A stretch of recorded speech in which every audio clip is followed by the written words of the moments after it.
Everybody. I would like to welcome Senator Rosa.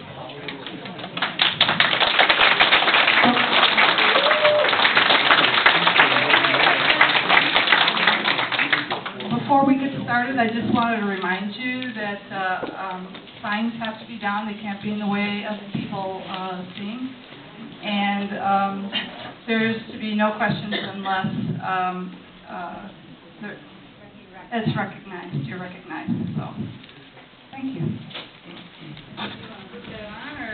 Well, can you hear me? I guess we can just do it this way. Good, so you can see my face.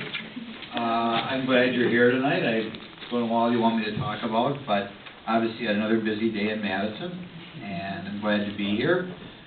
We saw some nice demonstrations on both ends of my journey, so it's kind of like nice bookends we had here tonight. I guess we want an update as far as what's going on in Madison.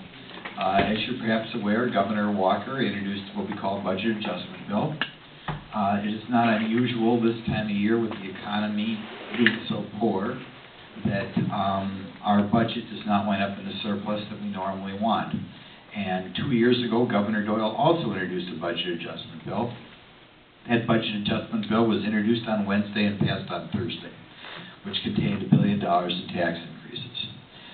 Governor Walker, I think, respecting public opinion, introduced the bill on a Friday, maybe a little bit quick, but we had a 16-hour public hearing on the Joint Finance Committee that I was a part of. And at the end of that public hearing, we had an extensive amendment of the bill. We realized the bill wasn't perfect. And to a certain extent, that amendment was things dealing with some of the complaints that some of the people who testified at the hearing had, as well as some of the concerns the other Republican legislators had. The original intent was that this budget adjustment bill would be a Senate bill. Some bills that I vote on are Senate bills, some bills are Assembly bills. This was supposed to be a Senate bill. Unfortunately, what happened is something I've never seen before in the 17 years I've been in the state legislature. 14 Democrats left to go to Illinois, and because a budget bill is a financial bill under our state constitution, you need at least 20 senators to be there to vote on it. So we weren't able to vote on it in the Senate. As a result, we've decided to change things around and make it an Assembly bill in the State Assembly, including 3 assemblymen from here in Sheboygan County, Representatives Ensley, Castell, and Lenahue. Plan on voting on that bill in the State Assembly tomorrow. Hopefully we'll get it out of the State Assembly, and then we're going to see what happens in the State Senate. We are on the floor tomorrow dealing with other legislation that does not have a fiscal note. And hopefully, eventually, the Democrats will return. You hear people saying, why can't you compromise? This is a compromise bill. As I said, there's an extensive amendment which has been added to the original bill. The bill deals with things other than public employee concerns, but there are public employee concerns in the bill, and I'll explain to you why that is. We are in a huge budget deficit. I see we have some school teachers here tonight.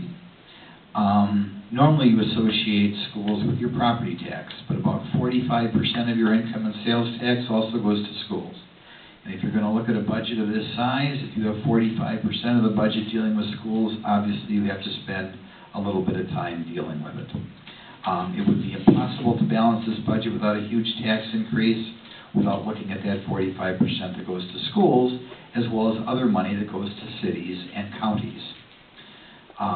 If Governor Walker is going to reduce aid to schools and cities and counties, which he will do when he introduces his budget next week, he will have no choice but to find a way to have schools and cities and counties operate by spending less money.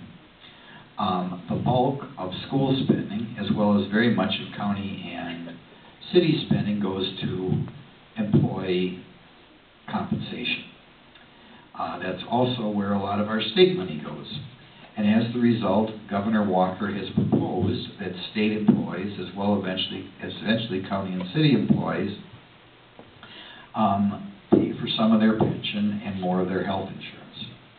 I, of course, am a state employee, and I would expect when we're all done with this that my take-home pay is going to drop something like 8 to 10%. We'll yet to see. I think when Governor Walker looks at the county budget or the city budget or the school budget, you got to remember, Governor Walker used to be the county executive for Milwaukee County, so he's very familiar with local budgets. Rather than lay a lot of people off, Governor Walker would rather have everybody take a little bit of cut and pay. I think many private sector businesses have had to deal with their sales dropping, and as their sales drop, the businesses have to make one of two determinations. Either we're going to lay people off, or everybody's going to have to make a little less money. And I think it's absolutely horrible when people are laid off. I've known a lot of my constituents who have laid off and don't have a job altogether. But Governor Walker has said, no, we're going to try to keep as many people as employed as possible. Everybody's going to have to make a little less money, and I stand behind Governor Walker.